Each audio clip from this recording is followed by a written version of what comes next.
Guys, Daniel-Kofi Kyereh is back. Our prayers, our fasting have not gone to waste. This player is our darling boy, and I'm happy to share the update with you because it's coming directly from the coach of Freiburg. We are going to discuss that. We're also going to talk about a video making rounds on social media of Ayew. Someone went to visit him in France, and apparently they saw Mubarak Wakaso there. But then the video, a lot of people are just talking about it, and I just want to bring that to you as part of today's update. We're also going to talk about Ayew. Ayew spoke about his father, especially the pressure. Just knowing that your father is a legend and towing, his foot and everything. We are going to, discuss that too. And also talk about what the Minister of Sport and Recreation had to say about local players playing the national team, amongst many others. But before we jump into it, please make sure to like, subscribe, and also turn on notification. My name is Adam. You're watching SportsCornerGH. Quickly, let's jump into it. Now, I want to begin with Daniel-Kofi Kyereh. I want to take you down memory lane and let's talk about this player a bit. Now, Daniel-Kofi Kyereh in February 2023 picked up an injury. He underwent an ACL surgery, and we were all with the hopes that Daniel-Kofi Kyereh was going to return back fit and strong for the national team and also for his club side, because before the injury, he was playing regularly for Freiburg. He was excellent for them, not only for Freiburg, but also for the national team. Every single person loved Daniel-Kofi Kyereh. Now, after the injury, all we heard was that he relapsed during his recovery. A lot of people were not happy about it because this is our darling boy. How come he's relapsing? So Ghanaians started speculating. People started assuming that, hey, it might be spiritual. Others also said that Daniel-Kofi Kyereh come home for some remedy. Some were saying he should come home for some champon leaves, some neem tree, even Bishop. You do know Bishop Sobolo? People said, no, this thing, the way it is happening, since February 2023 till now, we are in 2025, April, 2 years, you have not played football. People have been looking for news reports concerning Daniel-Kofi Kyereh. They can't find anywhere because the player at this point, we're not getting anything concerning him.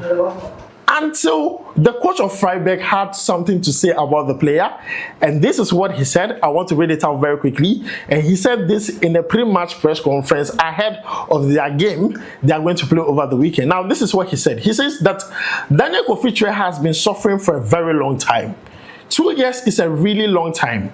Nevertheless, there have been positive moments recently. Now, when I saw this statement and I saw positive moments recently, I started smiling because that is all we want. Positive news concerning Daniel-Kofi Kyereh, because ever since he got injured, it has been negative, negative, and negative. Now, the coach continued to say that he is mostly being played individually. Nevertheless, he's already participated in some of our training sessions at the start. These are moments that makes us feel positive. The coach says Daniel-Kofi Kyereh has been playing individually, meaning he has been training individually. Now, when the relapse occurred, the things he was not able to do, he's able to do them now, especially his mobility exercises. Mobility exercises, I mean his movement around, like jogging, stretching, those stuffs. He was not able to do it, and now that he's recovering, he's able to do that. And I'm happy that Freiburg were able to give him a support system. I'm not going to lie to you. If a player does not play football for 2 years, it affects his mental fortitude, especially the psychological aspect of it, because these players could go to moments where they have to rethink all these things, whether to retire, whether to continue playing football, because Daniel-Kofi Kyereh, if I'm not lying, he might be 28 or 29. This is his peak period. So you understand where I'm coming from. He's 29, so this is his peak period. Now he has not played football for like 2 years. So if a player like this is not having a support system, just know that mentally he's gone. And I'm happy he's been given that. Currently, he needs to be psyched, he needs some counseling so that he's not being affected by PTSD. You understand? So, guys, I'm very happy about this update, but then let me know your thoughts about it down below in the comments. This is very positive concerning the Daniel-Kofi Kyereh. Now, let's move away from that and talk about Andre Dede Ayew. Now, I saw a video online on Facebook. Someone went to visit Andre Dede Ayew, and the whole thing caught my attention. Guys, let's check out the video together. Charlie, this international break, as everybody was shouting Ayew, Ayew, I went to his house to see how he's getting along. Charlie, I got the bus. When I got to his area, this guy's living in luxury. The house is like a pin never drops in the house. He's got 2 chefs who prepare his food morning, afternoon, and evening. Charlie, look at his kitchen. This is the kitchen where his food is prepared. Now, wow, see the curtains, the kitchen, the fridge. I wanted to open the fridge and I just left it. I want to take you to the living room, the hall. Charlie, that's what blew my mind. This guy's living in luxury. Charlie, the TV stand there, bro, the TV stand, it check like fire, they come out from the TV stand. And see, guess who I met there? Wakaso. If you want to see Ayew, follow the shadow of Wakaso. They have the best bromance in football. Whatever Ayew does, Wakaso will do the same or even better. So guys, you have seen the video of Andre Dede Ayew trending on social media. In the house, Wakaso was there, and I mean, a lot of people have been talking about this video, but then let me know your own thoughts about it. I'm just happy about this video. Andre Dede Ayew there, my mom be that. Otuado say, you know, the one time, you get nothing talk. You say, now let's move away from Andre Dede Ayew and talk about his brother Jordan Ayew and what he said about their father Abedi Ayew Pele with Leicester City. Now, this is what he said concerning Abedi Ayew Pele. He says that my dad has done a lot for not only me but for my whole family. It is not easy to come after your father in a sense of expectation being so high back at home and even Europe. I think me, my brother and I have really coped well with it, and we have tried to focus on ourselves and ensure that we have had our own journey. Now, it's not easy having a dad who is a legend, having a dad who has done so well, have raised the stakes high in the same field you are in.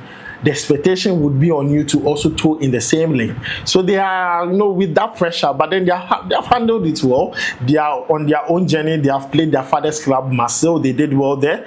They all both came to the EPL, played the EPL at a point. Jordan is still there and is doing very well with Leicester City. Quite recently, he reached a huge milestone with 300 appearances in the EPL, which is very excellent for the player. So I'm happy he's paving his own, you know, journey. Now, he did not end there. He talked about his mom, saying that my mom tells me that, but my mom is always positive. Personally, that's how I feel, that my parents can be proud of the journey me and my brother have made. And I'm happy for these two players, I'm not going to lie. Now, finally, he added that there is still more to come from us. Hopefully, we can give them more moments to enjoy. And you know, it's a parent's dream that their children succeed. So for me, for their son saying this, it's really good. It sheds light on the Ayew family, and in my own opinion, they are the greatest footballing family in history. From their uncles to their father to them themselves, Abedi Pele's children all played football. And it's good for the family, and for me, I think Jordan said what he had to say. I mean, the pressure is not easy, but they have carved their own path and they are following it, and they're happy about it. And they say there's still more to come. Now, guys, let me know what you think about what Jordan had to say about his father, his mom, and also the expectation for the future. Now, lastly, let's talk about the Minister of Sports and Recreation, Honorable Kofi Adams, speaking about local players being part of the national team. Now, speaking to City Sports, this is what he said. And I read, he says that for me, whether local or foreign-based players, I don't really care. If your best are foreign-based, fine. But if they are local, then use them, train them, and let them reach the standard you want. This is what the minister said. I'm not going to lie. After Benjamin Asari joining the Black Stars, after Razak Simpson joining the Black Stars, it's sharing more light on the Ghana Premier League, stating that it is not as bad as we make it seem. It's not as bad as people make it seem. It's just that our leaders have made it unattractive for people to even approach it or look at it that way. We have quality in the Ghana Premier League, and this is what the minister is saying, that see, if you have local players, train them, use them to the standard you want them to be. Because if you have foreign-based players, they are not going to understand the African football like the way these local players understand it. And these local players, they are hungry for success. So this is coming from the Honorable Minister Kofi Adams. Let me know your thoughts about it down below in the comments. Thanks for joining me up to this point. My name is Adam. I'll make sure to see you in the next one. Charlie, we go bye.